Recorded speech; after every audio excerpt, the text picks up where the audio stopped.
සද්ධර්ම ශ්‍රාවක සදහවත් කාරුණික පින්නතුනි, බොහෝම ශ්‍රද්ධාවෙන් යුක්තව සියලු දෙනාම සූදානම් වෙන්නේ තිලෝගුරු ශාන්තිනායක සම්මා සම්බුදුරජාණන් වහන්සේ විසින් ලෝක සත්වයන් පිළිබඳව අසීමිත දයාවෙන් කරුණාවෙන් මෛත්‍රියෙන් යුක්තව අවබෝධ කරගෙන දේශනා කොට වදාළ පරම ගම්බීර වූ ශ්‍රී සද්ධර්ම රත්නයෙන් බොහෝම පුංචි කොටසක් දේශනා කරවගෙන ධර්ම ගෞරවය පෙරදරි කරගෙන දේශනාගත ධර්මය ශ්‍රවණය කරන්නත් එසේ ධර්ම ශ්‍රවණය කිරීමෙන් ලැබෙන අවවාද අනුශාසනා තම තමන්ගේ ජීවිතවලට එකතු කරගෙන වඩාත් නිවැරදි මෙලව ජීවිතයක් සකස් කරගන්නත් නිවැරදි වුණ මෙලව ජීවිතයක් තුළින් සුගතිගාමී වූ පරලොව ආයිති භවයකින් සැනසෙන්නත් අවසානයේ ප්‍රාර්ථනා කරන බෝධියෙන් සැප සහිත ප්‍රතිපදාවෙන් ඊ타ම ඉක්මන් භවයක උතුම් චතුරාර්ය සත්‍ය ධර්මය අවබෝධ කරගෙන මේ සංසාරයෙන් එතර වීමේ බලාපොරොත්තු ඇතුව ඒ උතුම් බලාපොරොත්තු උතුම් ප්‍රාර්ථනා එලෙසින්ම මුදුන්පත් කර ගැනීම සඳහා මේ උතුම් වූ ධර්ම දානානිසංසයත් ධර්ම ශ්‍රවණානිසංසයත් තම තමන්ගේ ජීවිත කාලය තුල මෙතෙක් සිදු කරගත්ත සියලුම කුසල ධර්මයන්ගේ ආනිසංසයත් හේතු වේවා කියලා ප්‍රාර්ථනා කරමු. පින්නතුනි, අද ධර්මදේශනාවේ මාතෘකාව හැටියට මම යොදා ගන්න කල්පනා කළේ අපේ ධම්මපද පාළියේ සඳහන් වෙන අපේ භාග්‍යතුන් වහන්සේ දේශනා කොට වදාළ තවත් උතුම් වූ ගාථා රතනයක්.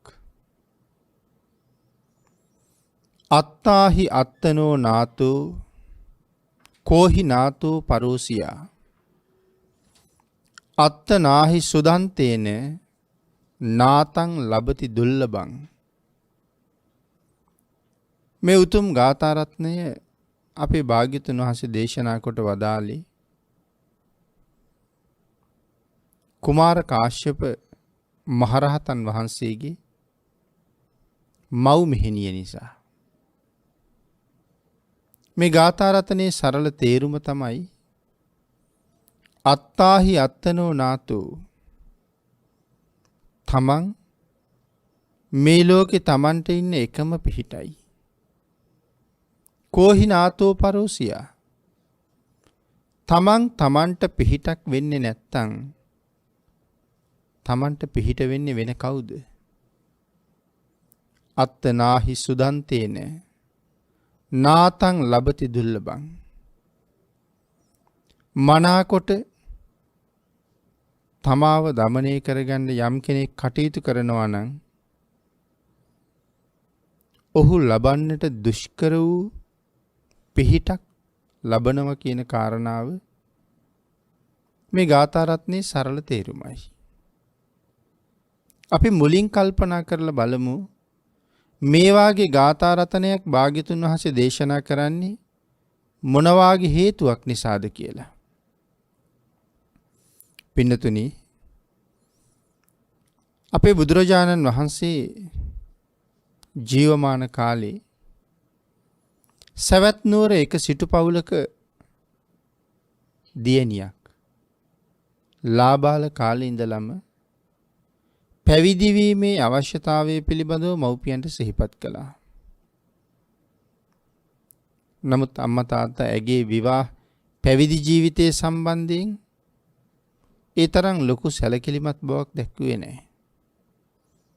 ඒ හින්දා ඇයට පැවිදි වෙන්න අවසරය මව්පියන්ගෙන් ලැබුණේ නැහැ. දෙතුන් වතාවක් පැවිදි වීමේ අවශ්‍යතාවය මව්පියන්ට සඳහන් කරලත් මව්පියන්ගෙන් මනා පිළිතුරක් ඒ සඳහා නොලැබුණ නිසා ඇය නැවත නැවත මව්පියන්ගෙන් ඒ ගැන අහන්න ගියෙත් නැහැ.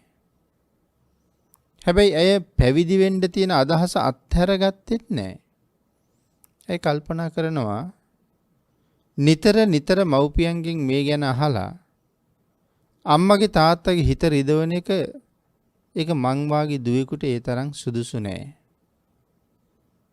කමක් නෑ මං මව්පියෝ කියනවනම් විවාහ වෙනවා. හැබැයි මම මගේ ස්වාමියාගෙන් අවසර ඉල්ලගෙන ගිහිල්ලා මහාන වෙනවා. ඇය ওই තීරණයට ඇවිල්ලා ඉන්නවා. තරුණ වයසට ආවට පස්සේ මව්පියෝ ඇයට විවාහය ගැන කරුණු කාරණා සඳහන් කළා. ඇය මව්පියන්ගේ යෝජනාවට එකඟ වුණා. ඇය සුදුසු තරුණයෙක් එක්ක විවාහ වුණා. ටික කාලයක් ඒ දෙන්නගේ විවාහ ජීවිතය ගෙවිලා ගියා. හැම අතින්ම ස්වාමියාගේ හිත දිනාගත්ත කීකරු බිරිඳක් බවට පත් වුණා. ස්වාමියාගේ ආදරය වගේම ගෞරවයත් ඇයට නොඅඩුවම ලැබුණා. ඇය පස්සේ කාලෙක තමන්ගේ ස්වාමියාට බොහොම දයාවෙන් කතා කරලා කියනවා මගේ ජීවිතයේ උතුම් පරමාර්ථය විවාහ වෙලා දරුමල්ලු හදාගෙන ගෙවන කාම භෝගී ජීවිතයක් ගැන නෙමෙයි. මගේ ඒකායන බලාපොරොත්තුව නම් පැවිදි වෙලා මේ සංසාරයෙන් එතර යන මගක් හදාගන්න එක. නමුත් විවාහ වෙන්න කලින් මව්පියන්ගෙන් ඒ පිළිබඳව තොරතුරු විමසුවත් ඔවුන් දැඩි කැමැත්තක් දක්වපු නැති නිසා මම මව්පියන්ගේ හිත රිදවන්න ගියේ නෑ. ස්වාමීනි,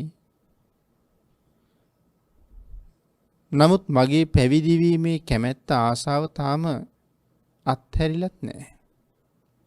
මං ඒ කාලෙත් හිතපු දෙයක් විවාහ වෙලා ස්වාමියාගේ හිත දිනාගෙන ස්වාමියාගෙන් අවසර අරන් මහාන වෙනවා කියන එක. ඒ හිත මගේ තාම වෙනස් වෙලා නැහැ. කැමති නම් මට පැවිදි වෙන්න අවසර දෙන්න. මේ කාම භෝගී ගිහි ජීවිතයට මං ඒ තරම් කැමති නෑ කියලා. ඇගේ ස්වාමියා ඒ ගැන ටිකක් කල්පනා කරලා ඇයට සතුටුදායක පිළිතුරක් දුන්නා. ඔබ කැමති නම් පැවිදි වෙන්න ඔබ පැවිදි වෙන්න. මගෙන් ඔබට කිසිම බාධාවක් නැහැ කියලා. ඇය පුදුම විදිහට සතුටු වුණා. ඇගේ අවශ්‍යතාවය මුදුන්පත් කරගන්න ඇය එකතු කරගෙන ගිය පිරිස දේවදත්ත ස්වාමින් වහන්සේගේ මෙහෙණවරට ඇය බාර කළා. ටික කාලයක් මෙහෙණවරේ ඉඳලා ඇය පැවිදි වුණා. පැවිදි වෙලා ටික කාලයක් ගත වෙනකොට ඇයට අම්මා කෙනෙක් බවට පත් වෙන්න මේ ලක්ෂණ මතු වුණා. ගැබිනි කාන්තාවකගේ ලක්ෂණ මතු වුණා. ඒ කාරණාවෙන් අනික් භික්ෂුණීන් වහන්සේලා ඇය පිළිබඳව විමසිලිමත් වුණා. උන්වහන්සේලා හොඳට අවබෝධ කරගත්තා මැය දැන් ගැබිනියක් කියලා. නමුත් ඒක කොහොමද වුනේ? ඒක කවුරුවත්ම දන්නේ නැති පුදුමාකාර ප්‍රශ්නයක් බවට පත් වුණා. අන්තිමට අන්‍ය වූ භික්ෂුණීන් වහන්සේලාට සිද්ධ වුණා ඇය එක්කරගෙන යන්න දේවදත්තයන් වහන්සේ ළඟට. දේවදත්ත හාමුදුරුවෝ ළඟට ගිහිල්ලා උන්වහන්සේට ඇයව ඉදිරිපත් කරලා ඇය ගැබිනියක් බව සඳහන් කරාම ඇය දේවදත්ත හාමුදුරන්ගෙන් සමාව ඉල්ලුවා. ස්වාමීනි, දරු ගැබ කවදා කොහොම හටගත්තද කියලා මම දන්නේ නැහැ. නමුත් ස්වාමීනි, මගේ පැවිද්ද ඊටාම පිරිසිදුයි. නමුත් දේවදත්ත හාමුදුරුවෝ කල්පනා කළා දවසින් දවස මේ ගැබ මෝරනවා. කුස ඉදිරියට නෙරාගෙන එනවා. අන්‍ය වූ බාහිර කෙනෙක් මේ බව දැනගෙන මේ මෙහෙණවරට නිନ୍ଦා අපහාස කරන්න තියෙන ඉඩකඩ බොහොම වැඩි. ඇය වැරදි වේවා නිවැරදි වේවා මෑ මෙහෙණවරෙන් බැහැර කරන්න කියලා කිව්වා. ඇයට බොහොම දුකයි. ඇස් වලින් කඳුළු වැක්කිරෙනවා. නිමක් නැති බලාපොරොත්තු සමුදායක් හිතේ දල්වගෙන සම්බුද්ධ ශාසනයේ පැවිද්ද ලබා ගත්තී. ඒකත් දැන් නිෂ්ප්‍රයෝජන දෙයක් බවට පත් වෙන්න යනවා. මේ ආදී වශයෙන් බොහෝ කරුණු කල්පනා කර කර ඇය දුකටපත් වුණා. ඇයව මෙහෙණවරෙන් බැහැර කරන්න එක්ක යන භික්ෂුණීන් වහන්සේලාට ඇය කතා කළා. කතා කරලා කියනවා මම පැවිදි වුණේ දේවදත්ත හාමුදුරුවෝ නිසා නෙමෙයි. මම පැවිදි වුණේ තිලෝගුරු සම්මා සම්බුදුරජාණන් වහන්සේ උදෙසා. මම පැවිදි වුණේ දේවදත්ත හාමුදුරන්ගේ ශාසනය නෙමෙයි. මම පැවිදි වුණේ ලෞතර බුදුරජාණන් වහන්සේගේ ශාසනය. ඒ නිසා මේ මහානකම මගෙන් උදුර ගන්න එපා. මාව එක් කරගෙන යන්න බුදුරජාණන් වහන්සේ ළඟට. හැබැයි අර භික්ෂුණීන් වහන්සේලා ඒ බැගෑපත් ආයාචනාවට කාරුණික වුණා. ඇය එක් කරගෙන ගියා බුදුරජාණන් වහන්සේ ළඟට. ඇය බුදුරජාණන් වහන්සේ ළඟට ගිහිල්ලා වන්දනා කරලා ඇය කවුද කියන කාරණාව මුල ඉඳලම පැහැදිලි කළා. පින්නතුනි අපේ භාග්‍යතුන් වහන්සේට තමන් කවුද කියන එක කියලා දෙන්න අමුතුවෙන් අටුවා ටීකා කියලා පැහැදිලි කිරීම අවශ්‍ය නැහැ. භාග්‍යතුන් වහන්සේ මුළු ජීවිත කාලේ කවදාවත් දැකලා නැති පුද්ගලයා පිළිබඳවත් සියලු තොරතුරු බුදුරජාණන් වහන්සේ දන්නවා. ඒතර මේ භික්ෂුණිය කවුද කින්ද මන්ද කියන කාරණා ඔක්කොමත් භාග්‍යතුන් වහන්සේ මනාව දන්නවා. නමුත් ඒ කරුණු පැහැදිලි කළා. අපේ බුදුරජාණන් වහන්සේ ඇගේ කියමන ඔස්සේම ඇය නැවත මෙහෙණවරේ තියාගත්තේ නැහැ. භාග්‍යතුන් වහන්සේ නිසා ඇය වෙනම කමිටුවකට බාර කළා. මේ ශාසනයේ අන්‍ය භික්ෂුණීන්ගේ සහ භික්ෂූන් වහන්සේලාගේ ආත්ම ගෞරවය වෙනුවෙන් පිරිසිදු බව තහවුරු කිරීම වෙනුවෙන් මිනිස්සුන්ගෙන් එල්ල වෙන චෝදනාවෙන් මුදවා ගැනීම වෙනුවෙන් විශාකා මහ උපාසිකාව ප්‍රධාන පිරිසකට ඇයව බාර කළා. ගැබ පරීක්ෂා කරන්න කිව්වා. උපාලි මහරහතන් වහන්සේට සඳහන් කළා ඒ ගැබ පරීක්ෂා කිරීමෙන් අනතුරුව සඳහන් කරන සියලු ප්‍රකාශ සටහන් කරගන්න. ඒ ප්‍රකාශ ලබා ගන්න. මොකද විනය බාරව හිටිය උපාලි මහරහතන් වහන්සේනි.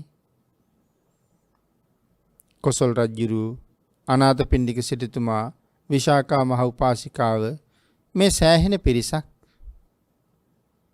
ඇයව පරීක්ෂා කිරීමේ කමිටුවේ ඉන්නවා. විශාකා මහ උපාසිකාව මේ සියල්ල අතර භික්ෂුණීන් වහන්සේ පරීක්ෂා කළා. ගැබට කොයිතරම් දැන් වයසද? ඒ ගැබ කොයිතරම් දැන් මුහුකුරා ගිහිල්ලාද? ඒ මහාන වෙලා තියෙන්නේ කොයි කාලෙද? මේ ආදී කරුණාකාරණා රාශියක් සංසන්දනය කරලා මහ උපාසිකාව තීරණය කළා ඇය ගැබිනියක් බවට පත් වුණේ ගිහි ගෙදර ඉන්න කාලේ කියලා. නමුත් ඒ පිළිබඳව අවබෝධයක් ඇයට තිබුණේ නෑ මන් දැන් ගැබිනියක් කියලා. පසුව තමයි කෙමෙන් දරු ගැබ වැඩෙන්න පටන් ගත්තේ.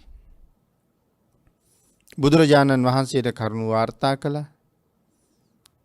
ඒ වාර්තාවට කලින් භාග්‍යතුන් වහන්සේ ඔය බව කොහොමද දන්නව? අපේ භාග්‍යතුන් වහන්සේ ඇයට අවසර දුන්නා මෙහෙණවරේ ඉඳගෙනම තමන්ගේ දරුවා බිහි කරන්න. සුදුසු කල්යල් ගෙවිලා ගියා. ඇය මෙහෙණවරේදීම පිරිමි දරුවෙක් බිහි කළා. ඒ මහ පුදුමාකාර පුණ්‍යවන්ත දරුවෙක්. නමුත් කොසල් රජුරු එක දවසක් මෙහෙණවර ළඟින් යනකොට මෙහෙණවරේ බිලිඳු දරුවෙක් අඬන වැහෙනවා. රජුරු අහනවා කවුද? කාගේද මේ මෙහෙණවරේ දරුවෙක් අඬන්නේ? රාජපුරුෂෝ පහදලා දුන්න ස්වාමීනි දරුවෙක් බිහි කරපු භික්ෂුණියක් ඉන්නවා. ඇය ගිහි කාලේ තමයි ගැබ් අරන් තියෙන්නේ. ඒ බව නොදැන තමයි පැවිදි වෙලා තියෙන්නේ. පස්සේ ගැබ් පරීක්ෂා කරවලා ඇගේ නිර්දෝෂී බව තහවුරු කරලා බුදුරජාණන් වහන්සේ දරුවා බිහි කරන්න අවවාද අනුශාසනා කළා. ඊට පස්සේ රජුරෝ කල්පනා කළා භාග්‍යතුන් වහන්සේත් කාරණාව දන්නවා. නමුත් භික්ෂුණියකට දරුවෙක් හදන්නයි මහානදම් පුරන්නයි දෙකම කරන්න බෑ. ඇය මහානදම් පිරුවාවේ ඇයට අනුග්‍රහ වශයෙන් දරුවා හදාගන්න කාර්යය මම කරනවා. එහෙම සාකච්ඡා කරලා රජුරුව දරුවා අරන් ගියා. ඒ දරුවා රාජමාලිගාවට අරන් ගියහම ඒ දරුවගේ තාත්තා රජුරුව වගේ. දැන් ඔහු ලොකු වෙන්න හිතන්නේ මේ ඉන්නේ මගේ තාත්තා. හැබැයි ඔහුට කිරිමව්වරු විශාල ප්‍රමාණයක් ඉන්නවා. මොහු හරියටම කවුද අම්මා කියලා අඳුරන්නේ නැහැ. කිරි දෙන්න විශාල පිරිසක් කිරිමව්වරු ඉන්නවා. ක්‍රමයෙන් ලොකු වෙනවා. දුවන පයින් සෙල්ලම් කරන වයසට ආවා. ගමේ ප්‍රදේශයේ දුවදරු මාලිගාවේ ළමයි එක්ක සෙල්ලම් කරන්න එළියට යනවා. යම් කාරණා ළඟදී අනික් අයට දෙමව්පියෝ ඉන්නවා. ඉතින් මේ ළමයි අතර ඇති වෙන ගැටුම් නිසා සමහර වෙලාවට මේ දරුවා අනික් ළමයින්ගෙන් බැනුම් අහනවා අම්මෙක් අප්පෙක් නැති එකා කියලා. ඉතින් දවසක් හරියට දුක හිතුණා. කොසල් රජුරු හොයාගෙන ආවා. රජුරු ගාවට ඇවිල්ලා රජුරුවන්ගෙන් අහන කොමගේ අම්මා? රජුරු කිරිමව්වරු පෙන්නලා කියනවා මේ ඉන්නේ ඔබේ අම්මලා තමා කියලා. මහ ප්‍රඥාවන්තයි ළමයා කතා කරලා කියනවා එක දරුවෙකුට අම්මලා ගොඩක් ඉන්න බෑ. මං අහන්නේ කොමගේ හැබෑම අම්මා කොමගේ නියම අම්මා. ඉතින් රජුරු තේරුම් ගත්තා මොහු රවට්ටන්න බෑ. රජුරු ඊට පස්සේ කරුණු කාරණා පැහැදිලි කරා. හැබෑම අම්මා ගැන කියලා දුන්නා. ඇය භික්ෂුණියක් බව කීවා. ඒ ඔක්කොම දැනගත්තාම මේ කුමාරයා රජුරවන්ට කියනවා මහරජය පුළුවන් නම් මමත් පැවිදි කරන්න. මං කැමතියි පැවිදි වෙන්න කියලා. රජුරුවත් ඒකට ගොඩක් සතුටුයි. බුදුරජාණන් වහන්සේටත් කරුණු කියලා. ඊතාලා බාල වයසේ සම්බුද්ධ ශාසනයේ පැවිදි කරවගත්තා. ක්‍රමානුකූලව පැවිදි වුණාගෙන් පස්සේ ධර්මයේ විනය මනාව හදාරගත්තා. ධර්මයේ විනය මනාව හදාරගෙන සංඝයා ඇසුරේ ඉගෙන ගත යුතු බොහෝ දේ ඉගෙනගෙන බුදුරජාණන් වහන්සේගෙන් කර්මස්ථාන අරගෙන ලාබාල වයසේ වුණත් සංසාරයෙන් මිදෙන මඟ පාද ගන්න භාවනානුයෝගී වෙන්න බොහෝම දුර ප්‍රදේශයකට ගමන් කළා. කාලයක් තිස්සේ උත්සාහ කළා. නමුත් තාම භාවනාවේ කිසිම ප්‍රයෝජනයක් ඵලයක් ලැබුණේ නැහැ. කල්පනා කළා මට වරදින්න ඇති. නැවත යන්න ඕනේ භාග්‍යතුන් වහන්සේ ළඟට ගිහිල්ලා කමටහන පිරිසිදු කරගෙන එන්න ඕනේ. එහෙම තීරණය කරලා ආයෙත් දවසක් බුදුරජාණන් වහන්සේ මුණ ගැහෙන්න ඇවිල්ලා කමටහන් පිරිසිදු කරගෙන නැවත ආපහු වඩින ගමන් අන්ද කියන වනේ රාත්‍රිය ගත කළා. අන්ද වනේ නවාතැන් ගත්තා. පින්නතුනි මේ අන්ද වනේ නවාතැන් අරගත්තට පස්සේ එක බ්‍රහ්මරාජයෙක් කල්පනා කළා මගේ මිත්‍රයා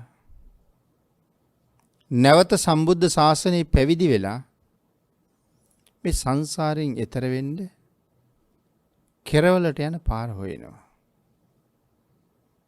සසරින් මිදෙන උන්ට සසරින් මිදෙන්න ඉඩ දෙන එක මොන තරම් වාග්යක්ද. මේ සංසාරෙන් එතර වෙන්න එදා මගේ මිත්‍රයාට මං අද පිහිට විය යුතුයි කියලා කල්පනා කළා. කුමාර කාශ්‍යපයන් වහන්සේ අන්දවනේ ඉන්නවා. මධ්‍යම රාත්‍රියේ මුළු අන්දවනේම ඒකාලෝක කරගෙන මහා බ්‍රහ්ම රාජයෙක් කුමාර කාශ්‍යපයන් වහන්සේගේ ඉස්සර අපිට පෙනී හිටියා. කතා බහ කළා. අන්තිමට මේ බ්‍රහ්ම රාජයා කුමාර කාශ්‍යපයන් වහන්සේට කියනවා ස්වාමීනි ඔබ වහන්සේට මම ප්‍රශ්න 15ක් ඉදිරිපත් කරනවා. ස්වාමීනි මේ ප්‍රශ්න විසඳන්න මේ ලෝකේ සමත් කෙනෙක් ඉන්නවා නම් ඒ තිලෝගුරු බුදුරජාණන් වහන්සේ. ඔබ වහන්සේ මගෙන් ඉගෙන ගන්න මේ ප්‍රශ්න ටික භාග්‍යතුන් වහන්සේ ළඟට ගිහිල්ලා විසඳ ගන්න. එහෙම කියලා මේ මහා බ්‍රහ්මයා කුමාර කාශ්‍යපයන් වහන්සේට ප්‍රශ්න 15ක් ඉගැන්වුවා. ඔය ප්‍රශ්න 15 අන්තර්ගත වෙච්ච සූත්‍රයක් තියෙනවා අපේ ත්‍රිපිටකයේ. ඒ සූත්‍රය හඳුන්වන්නේ වම්මික සූත්‍රය කියලා. තුඹසක් උපමා කරගෙන දේශනා කරපු සූත්‍රයක්. මෙන්න මේ වම්මික සූත්‍රයේ තියෙන කාරණා ටික තමයි මේ උගන්වන්නේ. මේ ටික ගිහිල්ලා බුදුරජාණන් වහන්සේ ගාවින් විසඳ ගන්න කියලා කියනවා. කුමාර කාශ්‍යපයන් වහන්සේ පහුවදත් යනවා බුදුරජාණන් වහන්සේ ගාවට. මේ ප්‍රශ්න ටිකට උත්තර හොයන්න. එතකොට කවුද මේ එන මහා බ්‍රහ්මයා? මේ සංසාර ගමනේ මුණ ගැහිච්ච අති විශේෂ කල්යාණ මිත්‍රයෙක්. බාන්නකෝ කල්යාණ මිත්‍රයා පිහිට වෙනවා කියනකොට කොයි තරම් දිගට පිහිටක් වෙනවද කියලා. භවයෙන් භවයට ගියත් කල්යාණ මිත්‍රයාගේ සරණ අපිට මග ඇරෙන්නේ නැහැ. මොකද කාශ්‍යප බුදුරජාණන් වහන්සේගේ කාලේ මේ බ්‍රහ්ම රාජයයි කුමාර කාශ්‍යපයන් වහන්සේයි තවත් 5 දෙනෙකුයි සම්බුද්ධ ශාසනයේ ගුණ පුරන්න තීරණය කරලා මිනිස් වාසයෙන් ඈත් වෙලා මිනිස්සුන්ට හොයාගන්න බැරි තැනකට ගිහිල්ලා අපි ගුණ පුරමු කියලා කල්පනා කළා. කාශ්‍යප භාග්‍යතුන් වහන්සේගේ ශාසනයේ අතුරුදහන් වෙමින් පවතින කාලේ මිනිස්සු අතරත් සිල් ගුණවත් බවක් නැහැ. සංඝයා අතරත් සීලයට විනයට ගරු කිරීමක් නැහැ. මේකද බුද්ධ ශාසනය කියලා කල්පනා කළා. නෑ මේක වෙන්න බෑ බුද්ධ ශාසනය. සම්බුද්ධ ශාසනයේ වසනවුන් පිරිහිලා හිටියට ශාසනය පිරිහිලා නැහැ. අන් ඒක නිසා සම්බුද්ධ ශාසනයේ පවතින වෙලාවේ අපි විසින් මේ වටිනා ජීවිතයට හොඳ සාධාරණයක් ඉෂ්ට කරගත යුතුයි කියලා කල්පනා කරලා සියලු දෙනාම එකම කතිකාවතකට ආවා. ඉන්නතරි මේක මහ පුදුම ශ්‍රේෂ්ඨ අවස්ථාවක්. ශාසනය නැති වෙන්න කලින් අපි අපට පිහිටක් වෙමු. ආන් එහෙම තීරණය කරලා මිනිසුන්ට මුණ නොගැහෙන තැනක් හෙව්වා. මොකද මිනිස්සුන්ට මුණ ගැහෙන්න නිතර දකින්න ලැබුණොත් උන්වහන්සේලා ආධ්‍යාත්මික ජීවිතයේ පෝසත් කරගෙන ගමනක් යන්න හදනවා දැක්කොත් මේ සමාජය ගැලවෙන්න හරි අමාරුයි. මේ සමාජය විතරක් නෙමෙයි එහෙනම් එදා සමාජෙත් මේ ප්‍රශ්නේ තිබිලා තියෙනවා. හැම වෙලාවෙම හොයාගෙන එනවා. හැම වෙලාවෙම කතා බහ කරනවා. නොයේ කරුණු කාරණා වලට යෝජනා කරනවා. මේ වාගේ ප්‍රශ්න රාශියකට මූණ පාන්න සිද්ධ වෙනවා. මේ සිල්වත් ගුණවත් ස්වාමීන් වහන්සේ නම ඉන්නවා කියලා දැනගත්තාම යම් අනුග්‍රහයක් සිදු කළ යුතුයි. ඒක වටිනවා. නමුත් තමන්ට තමන් අහිමි කරගෙන තමන්ගේ මුළු ජීවිතේම අනුන් මත තියලා කටයුතු කරන්න ගියහම පස්සේ කාලේ පසුතැවෙන්න සිද්ධ වෙනවා. මට මම මගේ ජීවිතෙන් කරගත්ත දෙයක් නෑ කියලා. ඒකයි මේ මනුස්ස වාසයෙන් අයින් වෙන්න හදන්නේ. විශාල පර්වතයක් තිබුණා. ඒ පර්වතයේ උඩට කොයි පැත්තෙන්වත් නගින්න බෑ. මුන්වහන්සේලා එකතු වෙලා බැඳ ඉනිමගක්. ඉනිමග දිගේම කන්ද මුදුනට ගියා. හැබැයි මෙතෙන්ට අපි ආවේ සංසාරයෙන් එතර වෙන්න ಗುಣ පුරන්න. යම් මාර්ගයක් ඵලයක් ලැබෙන තාක්කල් පිණ්ඩපාතේවත් වඩින්නේ නැහැ. ඒක දැඩි අදිෂ්ඨානයක් කන්ද මුදුනේදී ඇහුවා. ඒකට කැමතිද ඒක හොඳද කියලා. කැමතියි කිව්වා. හැමෝම කැමතියි. එහෙනම් ඉනිමග පහලට දාන්නද තව පාරක් හිතලා කතා කරනවද කියලා ඒවා සියලු දෙනා වහන්සේම කිව්වනේ කමන්නේ පල්ලෙහාට දාන්න. හැබැයි මේක පල්ලෙහාට දෙන්නම ආයෙ බහින්න බෑ. හැමෝම එකඟයි.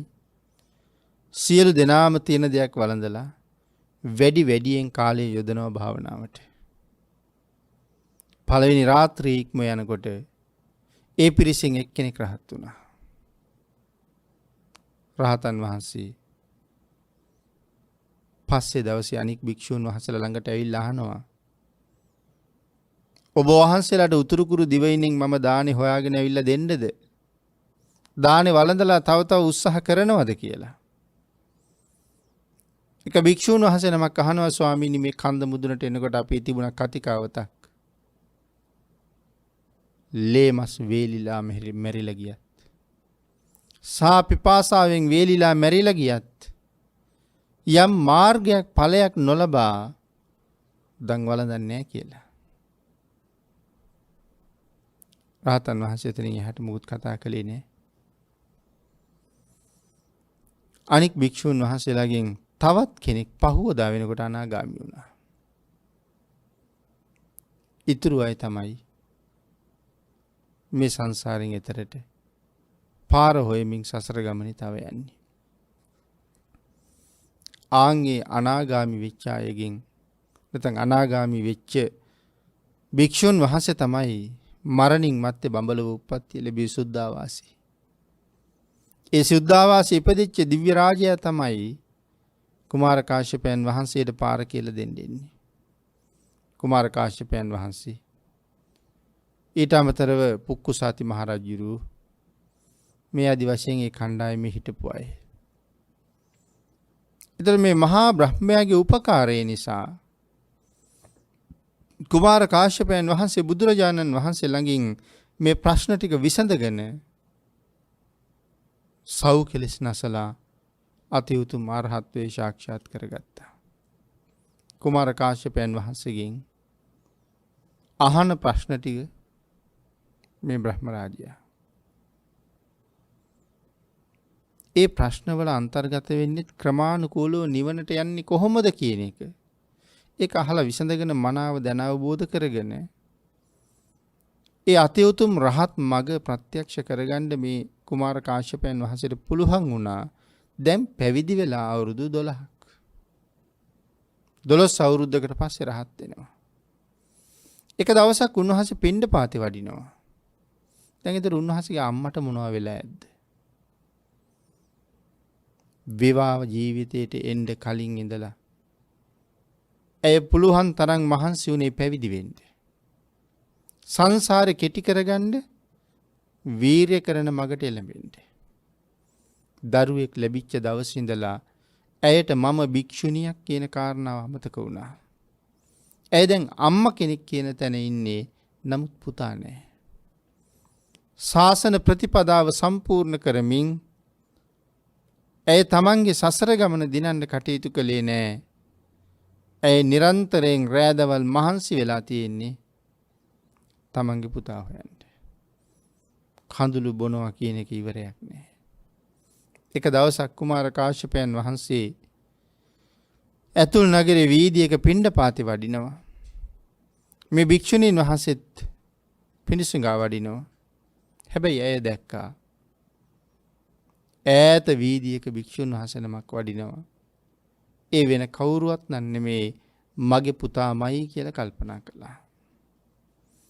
එතන ඉඳලා සියල්ල අමතකයි පාර දිගේ දුවගෙන මගේ පුතේ කී කියනවා. කාශ්‍යපයන් වහන්සේ දන්නවා මේ ඉන්නේ අම්මා කියලා. මේ තියෙන්නේ 12 අවුරුද්දක දරු සෙනෙහස. ඒත උපන්න දවසේ ඉඳලා මෙතෙක් සෙනෙහස තමයි මේ කෑ ගහ ගහ පස්සෙන් එන්නේ. මම නතර වෙලා ඇය දිහාට හැරිලා බොහොම ලෙන්ගතුකමින් අම්මේ කියලා කතා කළොත් මේ දාරක ප්‍රේමයේ සතුට දරාගන්න බැරුව ලය මඩල පැලිලා මැරිලා යන්න තියෙන ඉඩකඩ වැඩි. ඒක නිසා ඇය මේ සංසාරයෙන් එතර කරන එක තමයි හුඟක් වටින්නේ. සංවේග උපදවලා සෙනෙහස නැති කරලා සසරින් මිදෙන්න පාර කියන්න ඕනේ කියලා කල්පනා කළා. මේ ශ්‍රේෂ්ඨ සත්පුරුෂයන්ගේ උදාර සිතවිලි වල හැටි ළඟට ඇවිල්ලා උන්වහන්සේගේ ඇඟෙන් අල්ලන්න ඕන්න මෙන්න කියලා ලෑස්ති වෙනකොට උන්වහන්සේ අහනවා මොන විලි ලැජ්ජ නැති වැඩක්ද මේ මහපාරේ ඔය කරන්නේ කියලා. ඒ වචනෙන් ඇය එතනම නතර වුණා. ඇය කල්පනා කළා 12 අවුරුද්දක් තිස්සේ මම මේ කඳුළු බිබී හොයන්නේ කරුණාව මෛත්‍රිය පිළිබඳව අල්ප මාත්‍ර හැඟීමක් නැති දයාවෙන් කරුණාවෙන් පොහොසත් නැති මේ වාගේ තද රළු ඝන හිතක් තියෙන කෙනෙක්ද මම මේ හොයන්නේ. අඩුම තරමේ මේ තරම් කාලයකට පස්සේ ආදරෙන් අම්මේ කියන වචනයක්වත් මට කතා කළේ නෑ. ඇය නතර වුණා. ඇය තමන් ගැනම කලකිරුණා. ඇය තීරණය කළා මට මම මිසක් වෙන කවුද ඉන්නේ. ඇය හැරුණා ආපහු භාග්‍යතුන් වහන්සේ ළඟට ගියා. කරුණු කාරණා බුදුරජාණන් වහන්සේට පැහැදිලි කළා. අන්න එතෙන්ටම ගැලපෙන්නේ අපේ බුදුරජාණන් වහන්සේ අපූර්වට අපි මාතෘකා කරගත්ත ගාථා රතනේ දේශනා කොට වදාලා. මොකද්ද ගාථා රතනේ? අත්තාහි අත්තනෝ නාතු කෝහි නාතු පරෝසියා අත්තනාව සුදන්තේන නාතං ලබති දුල්ලබං. මේ ගාථා රතනේ දේශනා කළා. මේ ගාථා රතනේ අහලා බොහොම ප්‍රීති ප්‍රමෝදයට පත් වෙලා ඇය විසින් තමන්ගේ ජීවිතයට අර්ථයක් කරගන්න කටයුතු කළා. අපේ භාග්‍යතුන් වහන්සේ මේ ගාථා රතනේ දේශනා කරලා තමන්ට කොහොමද පිහිට වෙන්නේ කියන කාරණාවත් මනාව විස්තර කරලා දුන්නා. කුමාර කාශ්‍යප මව් මෙහෙණින් වහන්සේ භාග්‍යතුන් වහන්සේගේ මේ මඟ පෙන්වීම කෙරවලේ ඒ අති උතුම් අරහත්ත්වයේම මුදුන්පත් කරගත්තා. බණ සංසාරي කොච්චර පින් තිබුණායද?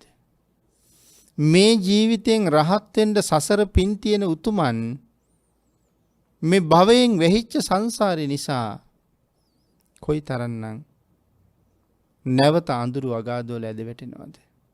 මේ ජීවිතෙන් රහත් වෙන්න ඉන්න උතුමෝ කී දෙනෙක් ඒක වටහා ගන්න බැරි වෙච්ච නිසා සංසාරي තව ඉස්සරහට යනවද? ඒකනේ මේ කාරණාවලින් පේන්නේ.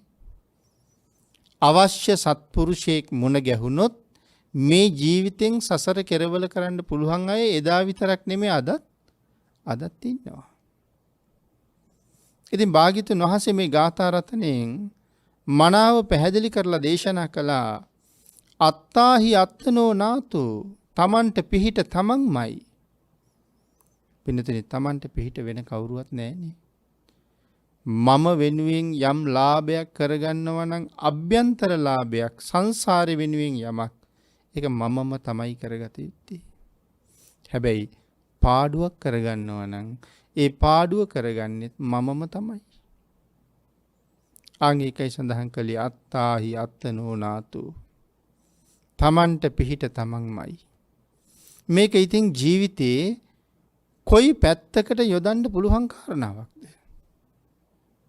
කී පැත්තකට යොදන්න පුළුවන් කාරණාවක්ද?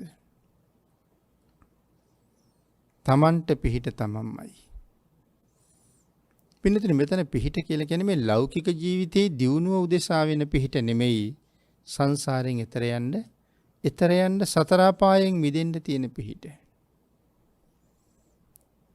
මේ ලෝකේ ඉපදිච්ච කෙනෙක් තමන්ගේ ජීවිතයේ මනාව ධර්මයෙන් පෝෂණය නොකළොත්, සීලයෙන් පෝෂණය නොකළොත්, සමාධියෙන් ප්‍රඥාවෙන් මේ ජීවිතයට අනුග්‍රහ නොකළොත්,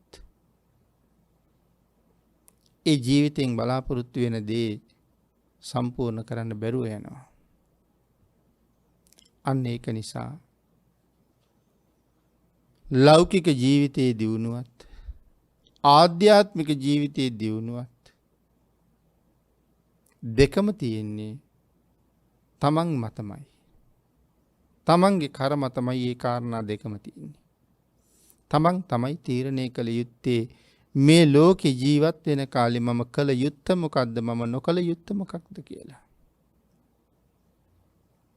අත්තාහි අත්තනෝ නාතු කෝහි නාතු පරෝසියා. ඔබට පිහිට වෙන්නේ නැත්තම් මේ ලෝකේ වෙන කවුද ඔබට පිහිට වෙන්නේ? පින්නතුනි ඔබට මතක ඇති දේවදූත සූත්‍රය.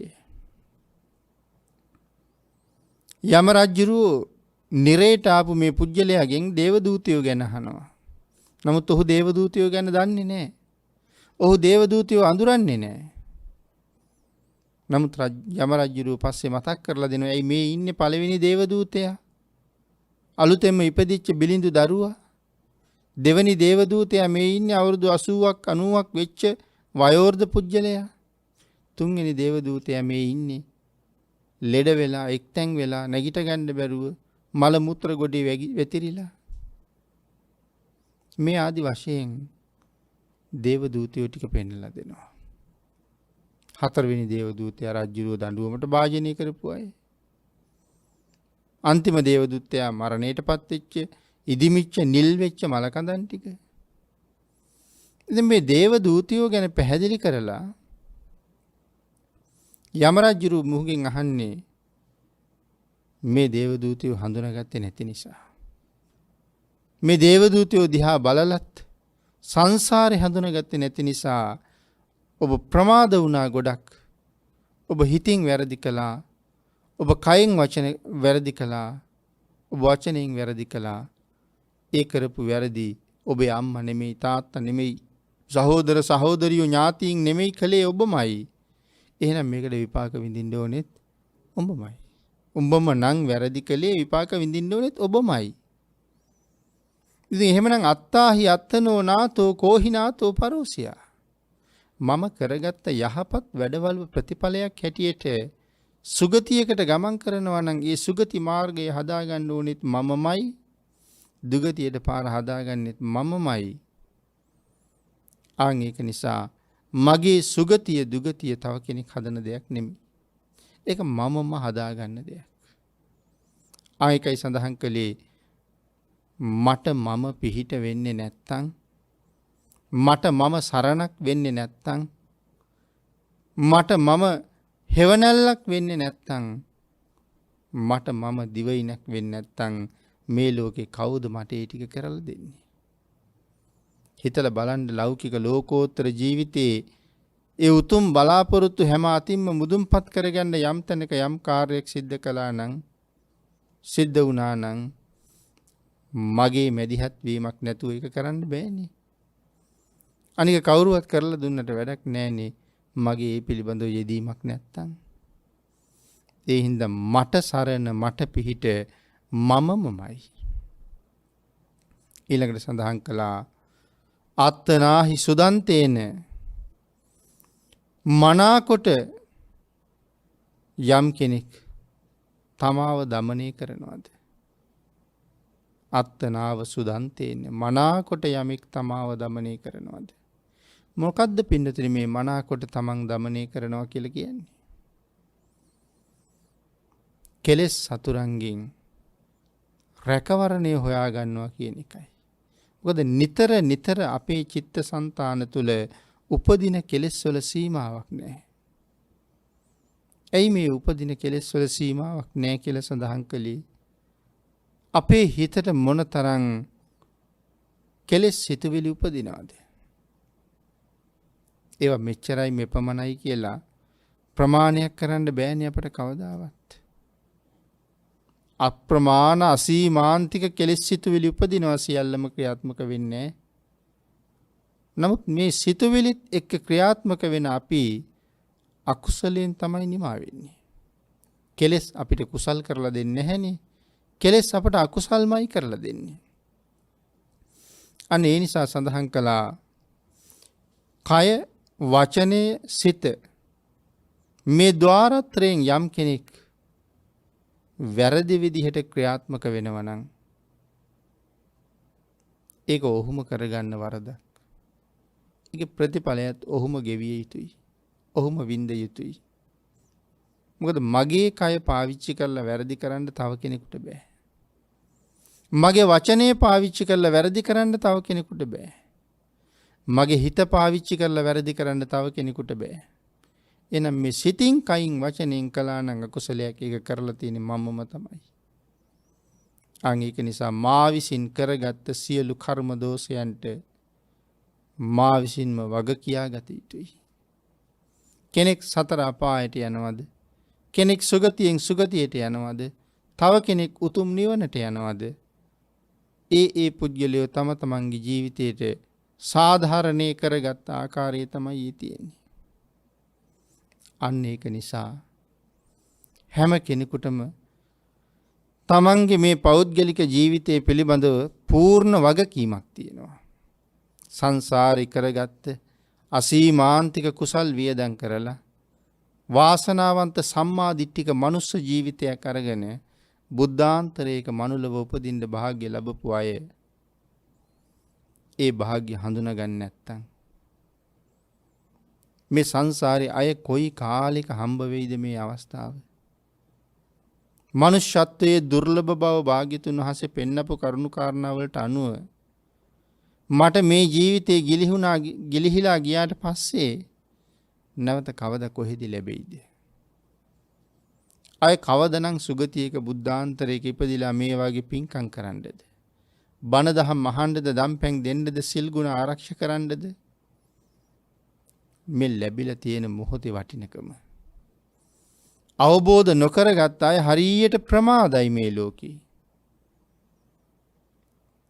සංසාරයෙන් එතර වෙන්න වීර්ය දරනවට වඩා කෙලෙස් එක්ක පැටලෙන්න මිනිස්සු කොච්චර වීර්ය දරනවද? කොයිතරම් කාලේ කැප කරනවද? මිනිස්සු කොච්චර දේවල් වලට සූදානම් වෙනවද? මිනිස්සු කොච්චර දේවල් කරන්න පුරුදු වෙනවද?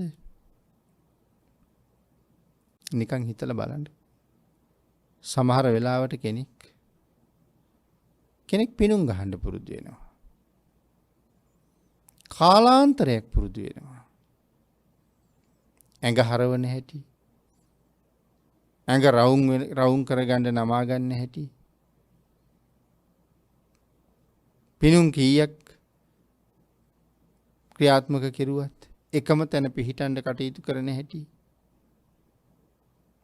තව ඉතින් නොයෙක් දේවල්, එක එක ක්‍රීඩා නමින් අපි කරන දේවල් තියෙනවා. පැන යනවා. ඒවට මේ අවුරුදු ගණන් පුරුදු වෙනවා. නමුත් මේ සංසාරේ අපි ওই වඳුරු රිලව්වාගේ සත්තු වෙලා ඉපදිලා කොයි තරම් පිණුම් ක්‍රීඩා කරන්නේ නැද්ද? කොයි තරම් අත්ෙන් අතට පැන යන්නේ නැද්ද? ඉතින් තිරිසන් ආත්මෙත් ඉපදිලා කරපු දේවල්, ඒ දේවල් වෙනුවෙන් මේ වටිනා ජීවිත කාලය නාස්ති කරනකොට මම මේ එක කාරණාවක් කියන්නේ, මේ වගේ තව කොච්චර දේවල් තියෙනවද කියන්නේ. කාලයක් තිස්සේ කොච්චර කරපු දේවල්ද අපි මේ ආපහු පුරුදු කරන්නේ. අන් ඒ නිසා පින්නතේ මේ ලෝකේ අහවල් අත්දැකීම මට අලුත් කියලා කියන්න දෙයක් නැහැ. කෙනෙක් උත්සාහ කරයි වෛද්‍යවරයෙක් වෙන්න. මේක අලුත්ම දෙයක් නෙමෙයි. මේ සංසාරේ ඕන තරම් වෛද්‍ය වෘත්තිය කරලා තියෙනවා. ඕන තරම් ඉංජිනේරුවරු වෙලා ඉඳලා තියෙනවා. ඕන තරම් රියදුරෝ වෙලා ඉඳලා තියෙනවා. නොකරපු දෙයක් නෑ අපි. ඉතින් ඒ නිසා මේ ජීවිතෙත් ආපහු වෛද්‍යවරයෙක් වෙනවා, ඉංජිනේරුවරයෙක් වෙනවා, උසස් ස්ථානාන්තර වලට යන්න දරන වීරිය කෝ සංසාරයෙන් එතර වෙන්න දරනවා. මේවා ඔක්කොම පරණ අත්දැකීම්. අලුතෙන් යමක් හොයනවා කියලා මේ හොයනවා නම් හොයන්නේ පරණ දෙයක්මයි. හම්බෙච්චි නැති දෙයක් නෑ. හැබැයි ඔය අතරේ තියෙනවා අලුත් අත්දැකීම් ටිකක් එකතු කරගන්න. සමහර කෙනෙක් කන්දක් තරණය කරලා ඇවිල්ලා කියන්නේ මේ අලුත් අත්දැකීමක් හොයාගත්තා. අලුත් අත්දැකීමක් ලැබුවා. මේ ගමන අලුත් අත්දැකීමක්. මං කියන්නේ එකක්වත් අලුත් අත්දැකීම් නෙමෙයි කියලා. මේ ලෝකේ මෙතෙක් හම්බ වෙච්ච නැති අලුත්ම අත්දැකීම නම් සෝවාන් වෙන එක. මේ හැමදේම මේ සංසාර රඟමඩලේ කරපු අපි තව සෝවාන් වෙලා නැහැනේ. එහෙනම් මට තාම හොයාගන්න බැරි වෙච්ච අලුත් දෙයක් තියෙනවා නම් සෝවාන් වුණාම කොහොමද කියන එක තමයි මට හොයන්න තියෙන අලුත් අත්දැකීම. සකදාගාමී වුණාම කොහොමද? අනාගාමී වුණාම කොහොමද? රහත් වුණාම කොහොමද? මේ සංසාරේ මට කවදාවත් හම්බෙලා නැති දේවල්. හොයනවා නම් ඒ ටික හොයන්න. වීරය කරනවා නම් ඒ සඳහා වීරය කරන්න. කාලේ නාස්ති කරනවා නම් අරහත්ත්වයේ වෙනුවෙන් නාස්ති කරන්න. එහෙම නැත්නම් අපි හැමෝම ප්‍රමාදී කියලා තමයි කියන්න ඕනේ. අප්‍රමාදී පුද්ගලයන්ට තමයි භාග්‍යතුන් වහන්සේ කැමති.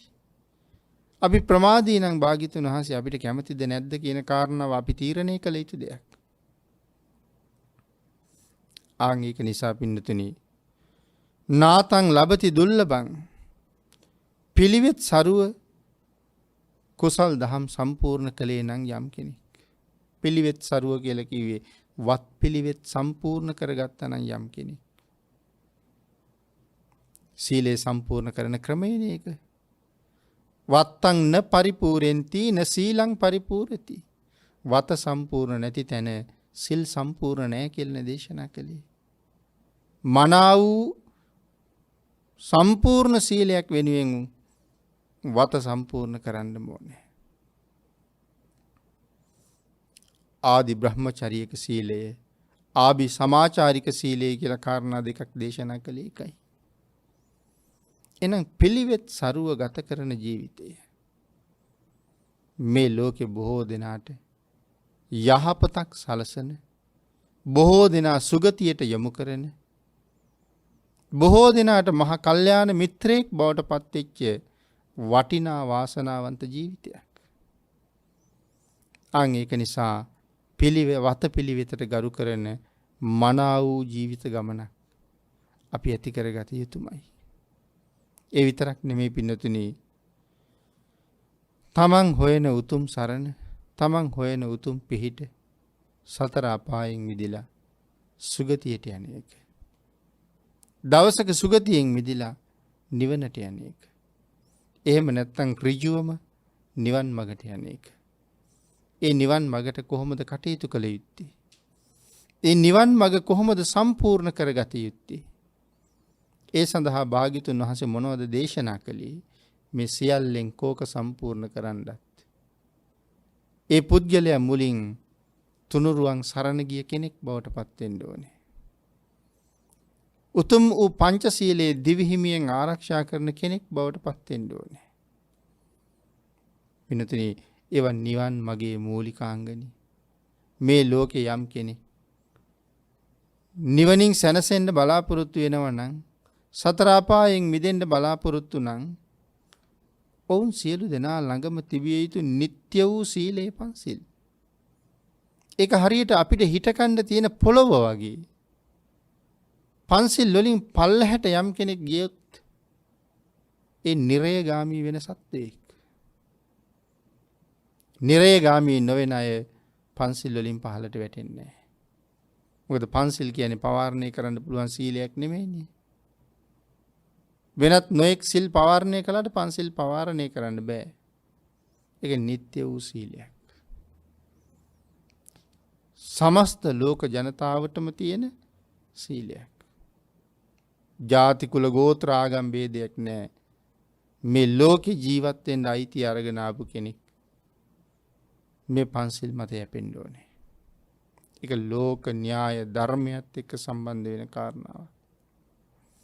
අන් ඒක නිසා උතුම් පංචශීලයේ මත පිහිටලා මුලින් තෙරුවන් සරණ ගිහිල්ලා සිත කය වචනය කියන තුන්දර මනාව සංවර කරගෙන ద్వාරත්‍රයෙන් සිදුවෙන අකුසල ධර්මයන් නිමා කරගෙන වළක්වගෙන අවම කරගෙන ක්‍රමානුකූලව වැරදි නොකරන ශ්‍රේෂ්ඨ පුජ්‍යලයක් බවට පත් වෙන්න යමෙකුට පුළුවන් නම් නාතං ලබති දුර්ලභං මේ ගුණ පිරීමේ මාවත ඔස්සේ ඉදිරියට ගිහිල්ලා අති දුර්ලභව ලැබිය යුතු සංසාරයෙන් එතර වෙන සෞඛ්‍යලස් නැසන අරහත් මාර්ගඵලය ලබා ගන්න වාග්ය වාසනාව උදා කර ගන්න පුළුවන්. එහෙම නැත්නම් ඊයේ ආසන්නයට යන්න පුළුවන්. සෝවාන් ආදී මාර්ගඵලයකට ගමන් කළා නම් ඒක මහ පුදුම රැකවරණයක් කරගන්න පුළුවන්. මොකද කවද කවමදාකවත් සෝවාන් වහන්සේ සතර අපාය යන්නේ නැති නිසා. මෙතෙක් තමන් සතර අපායට ගෙනියන්න අතීත කරපු කර්ම කොච්චර බලාගෙන ඉන්න ඇද්ද?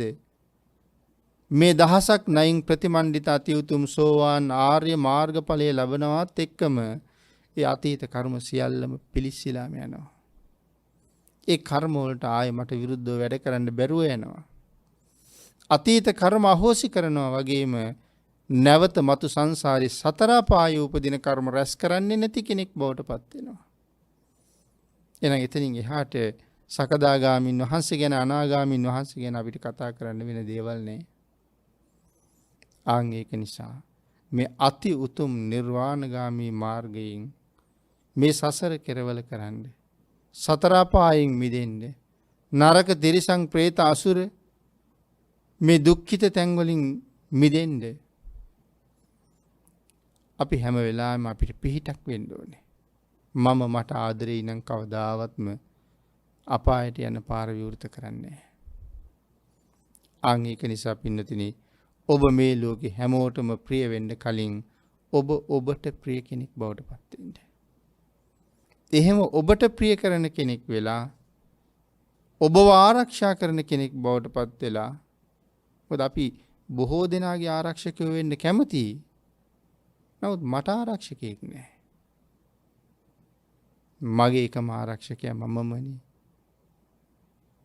නමුත් මම මගේ ආරක්ෂාව හදාගන්න නැතුව මේ ලෝකේ අනික් අය ඕන තරම් ආරක්ෂා කරනවා. ඒතර මං ආරක්ෂා කරපු හුඟක් දෙනත් මැරිලා යන්නේ අපායට. ආරක්ෂා වුණාය යන්නේත් අපායට. ආරක්ෂා කරපු අය යන්නේත් නිරේට. හැබැයි භාග්‍යතුන් වහන්සේ පෙන්වුවේ එහෙම ආරක්ෂාවක් නෙමෙයි. තමන්ගේ ආරක්ෂාව හදාගන්න කෙනා යන්නේ සුගතියට. ඒ ආරක්ෂාව හදාගන්න කෙනාට යමෙක් සිව්පසයෙන් උපස්ථානය කරනවා නම් ඔවුන්ටත් යහපතක්මයි සිද්ධ වෙන්නේ. ඒතර ඔබ ලෝකයට යහපතක් කරන, තමන්ට සාධාරණයක් කරන, ශ්‍රේෂ්ඨ ජීවිතයක් ගත කරන කෙනෙක් බවට පත් වෙලා කවදා හරි දවසක මෙලවින් සමුගන්නකොට කඳුළු නැතුව සිනහ ඇතුව මෙලවින් සමුගන්න පුළුවන් ජීවිතයක් පෝෂණය කරන්න. එදාට ඔබ ඔබට ආදරය කරපු කෙනෙක් බව ඔබට හොඳ ආකාරවම වැටහි. එතෙන්ට යන්න රත්නත්‍රයේ ආශිර්වාදයෙන් ඔබ සියලු දෙනාටම ශක්තිය, ධෛර්යය, වාසනාව උදා වේවා කියලා ආශිර්වාද කරනවා.